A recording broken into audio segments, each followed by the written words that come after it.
What's up, everybody? Welcome back to the channel. Okay, so you gotta check this out right quick, y'all.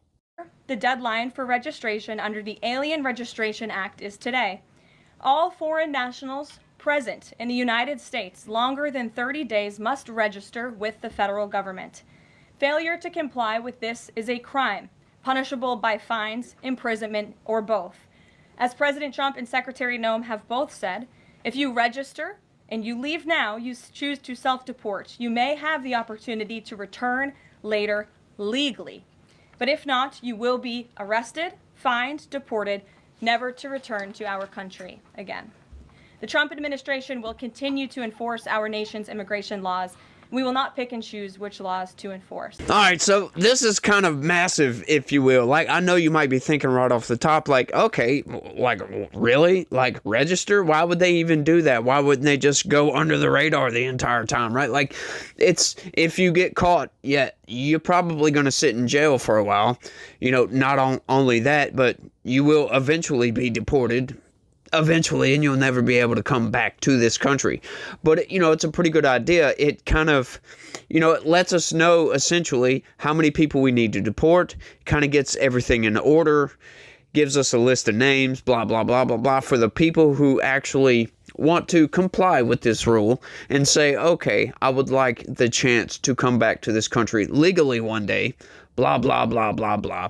You get it. But, you know, it does several different things. But I'm loving this, right? Because they're putting the word out there. They're getting the word out on the street. Look, you know, be scared. Be very afraid, because we are not slowing down. We are going to come for you. We are going to find you.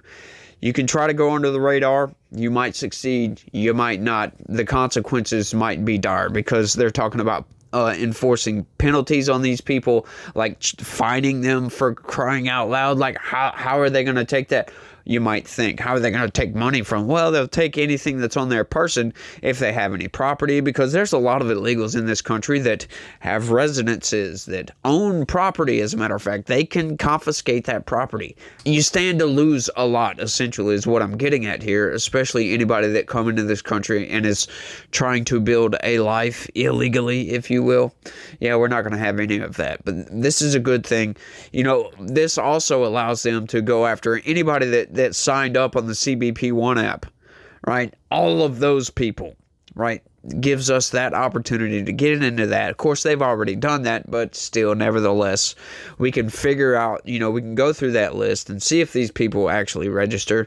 They might actually take a lot of those people that registered on the CBP One app and use that as registrations, or what I would probably do is just use that as a reference point, a jumping off point, if you will, to go and find some of these people. And the Trump administration absolutely has been going after these people. And, you know, we need to be careful on this one, right? Because we've seen people get detained, like American citizens getting detained. We don't like that, right? None of us like that. Nobody, no American citizen likes being detained. You know, however, you know, that's going to happen with as many criminal aliens that have come into this country as we've had. Mistakes are going to happen. And you know what? I would tell the Trump administration, hey, you know, if it's a really bad inconvenience on some of these people, reimburse them, for crying out loud. I mean, you have the ability to print money, and you guys have no problems printing trillions of dollars annually to do so. So why not give the guy a couple $100 and send him on his way, for crying out loud? Like, that's what I would say. But I would also tell him, look, be careful, guys, like with this deportation effort, right? Like loading up these people onto these planes. You know, we kind of want a list of who these people are exactly. Like, make sure you get their names. Of course, they could give fake names, and if they don't have any ID or anything, any sort of identification, how are we going to know who they are? They could give fake names. You know, you can't win everything. There's always going to be holes in the net, of course. But I've got a news article for you guys today, and we got some insanity coming from, once again, activist judges who aren't thinking clearly, for crying out loud. Check this out. Judge rips DOJ for no update on mistakenly deported man. They've done nothing.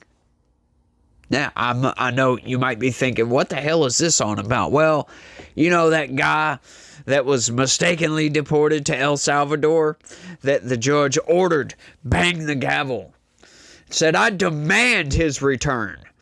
Which makes no sense, as a matter of fact, because I know the liberals are screaming, "Oh, well, he didn't get due process." As a matter of fact, he did 5 years ago in 2019. It was 6 years ago in 2019.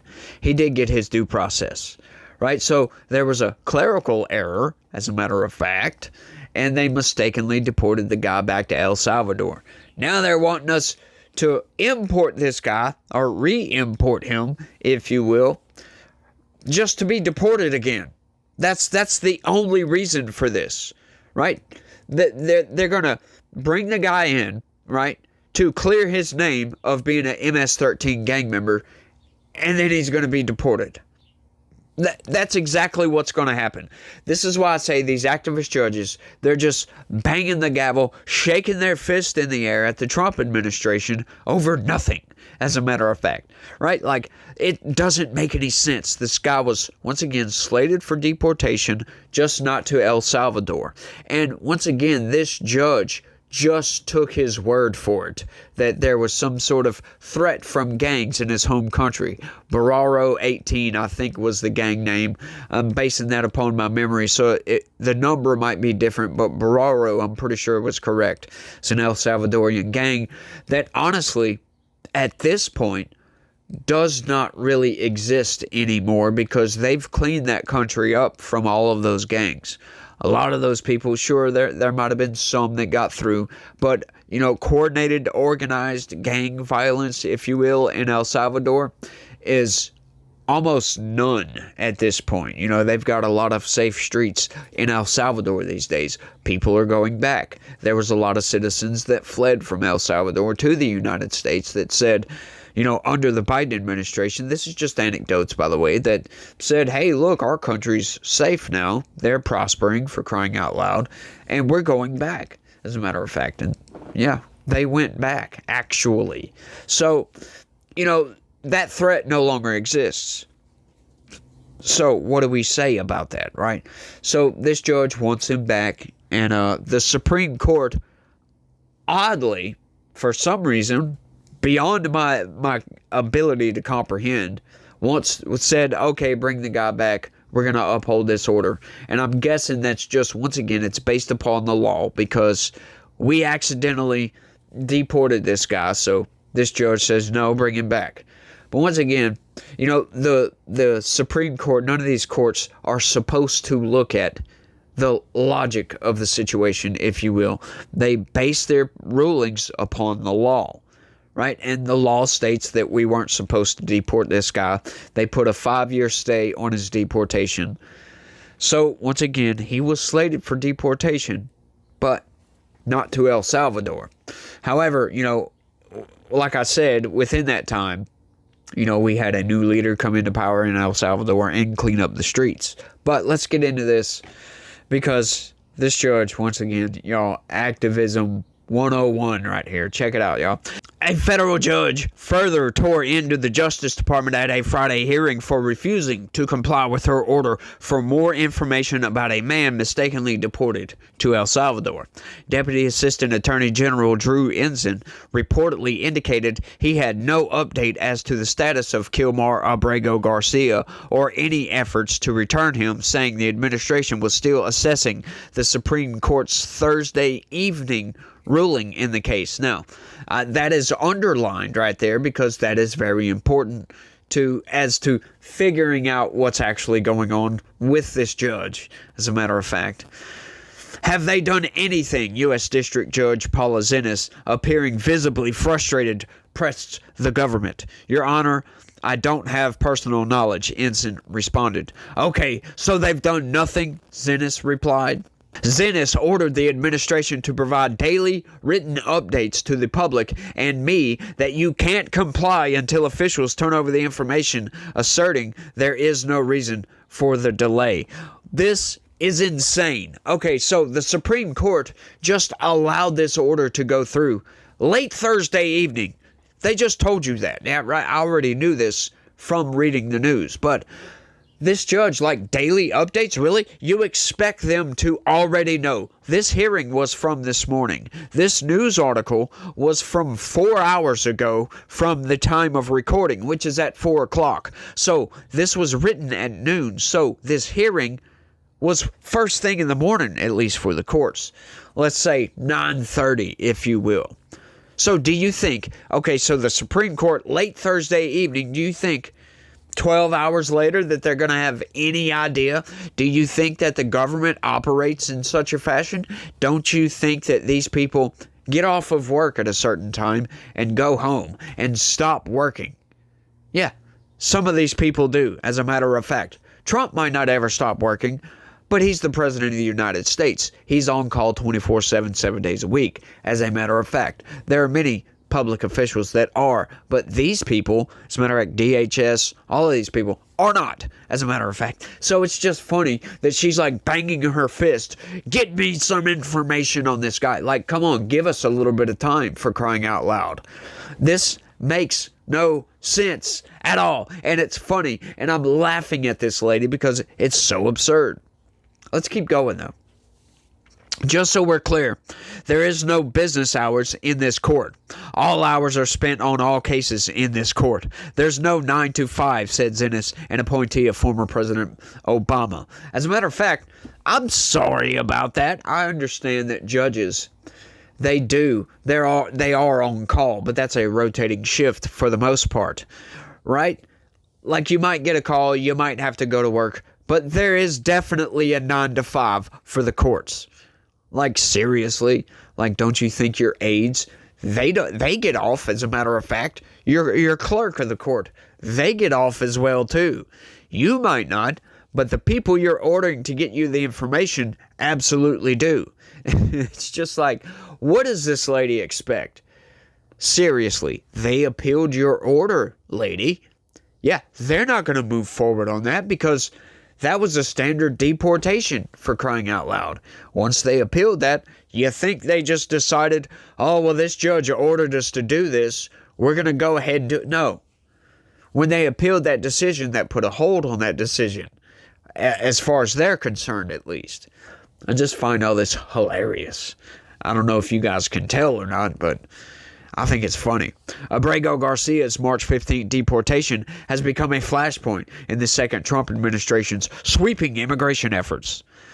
The administration has accused Abrego Garcia of being part of MS-13 and brought him to a notorious Salvadoran prison alongside hundreds of others the administration say are gang members. But Abrego Garcia's family insists he has no gang ties, right?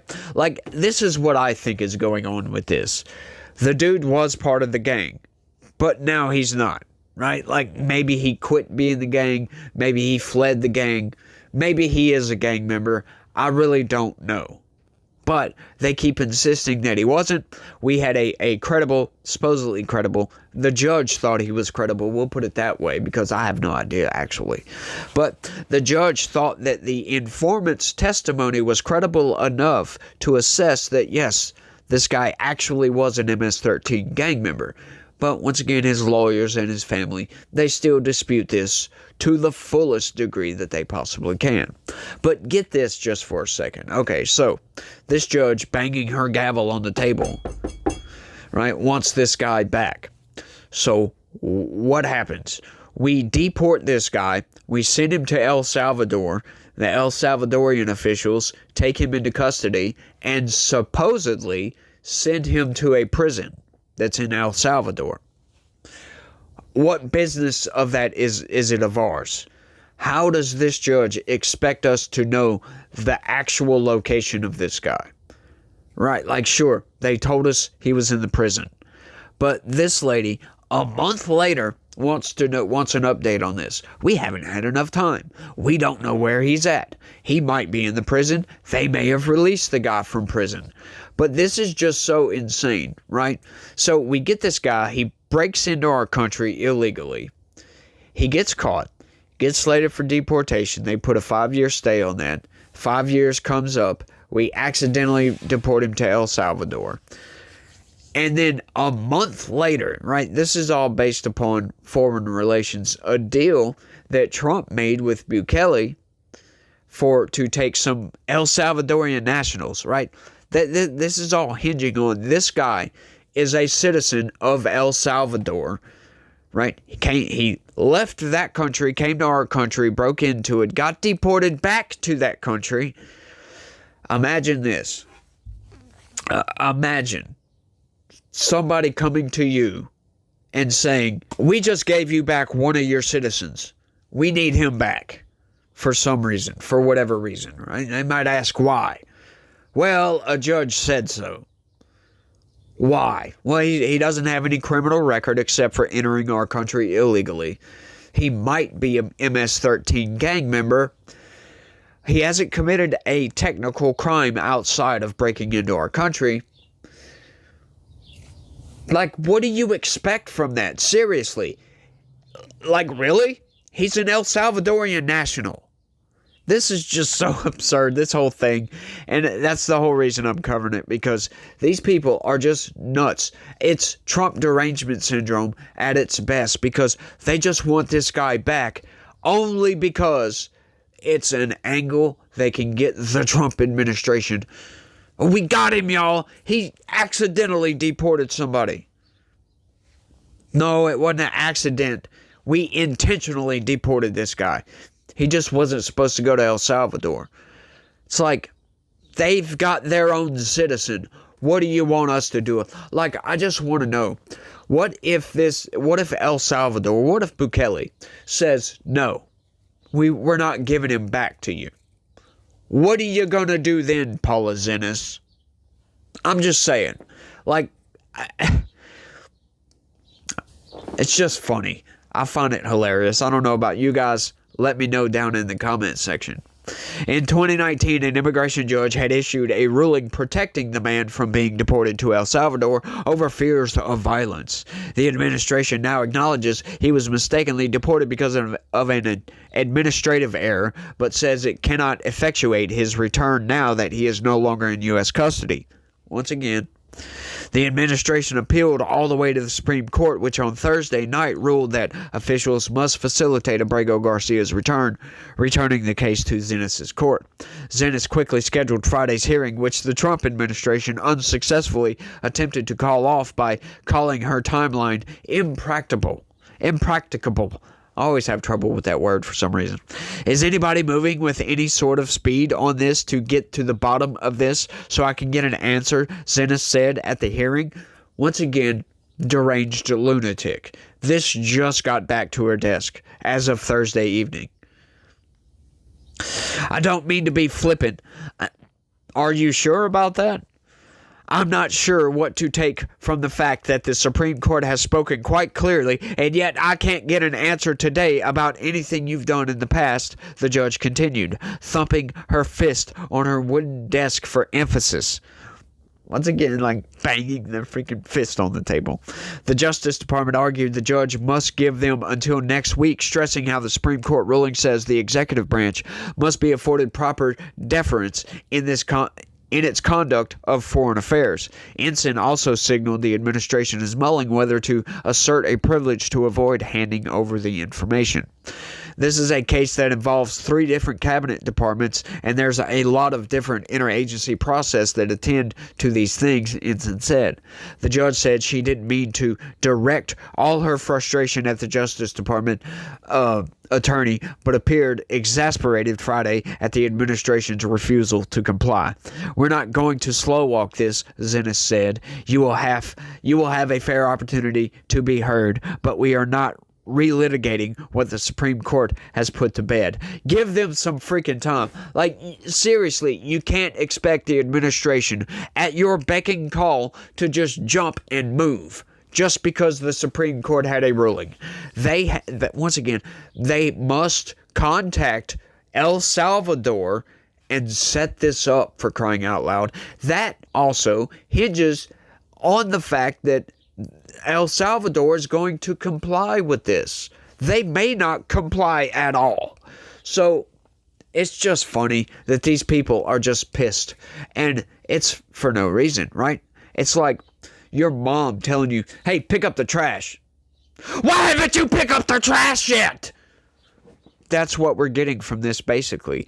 And it's funny, if you ask me. I just find all this freaking hilarious, and I can't help it, y'all, because these judges, some of them are deranged with Donald Trump. There's a lot of people deranged with Donald Trump. It is a sickness that is pervasive. We still have no cure yet, folks. Have no cure. These people are some of the most infuriating people because, you know, these people that are actually Trump deranged and a little bit loony, they'll say, you're in a cult. Is that so? Me, right? The guy that reads left-wing news all day long, disagrees with Donald Trump on a lot of different things, yeah. What cult is that, by the way? What cult have a bunch of people that disagree all over the place? Have disagreements everywhere? That no. I'm sorry. That doesn't check out as far as the definition of what an actual cult is. So, no. It's just funny, though. I just love this story. So, y'all let me know if y'all love this story as well. Smashing that like button would be great. That would be appreciated. Not only would it signal that you love this story, but that you help me out, you like this video, and you like what I have to do around here. If you do, go ahead and sign up to be a member. That would be great, y'all. That would be absolutely great. If you know what I mean. That was me trying to lower my voice. As a matter of fact, yeah, I can change my voice sometimes if I want to. I could talk like this all day long, but I really don't like to do that because it makes my throat kind of scratchy. I'm rambling. So y'all let me know what y'all think about all this down in the comments section. And that's all I got on this one. I want to thank everybody for watching. Y'all try to have a good day. Stay legitical. Peace.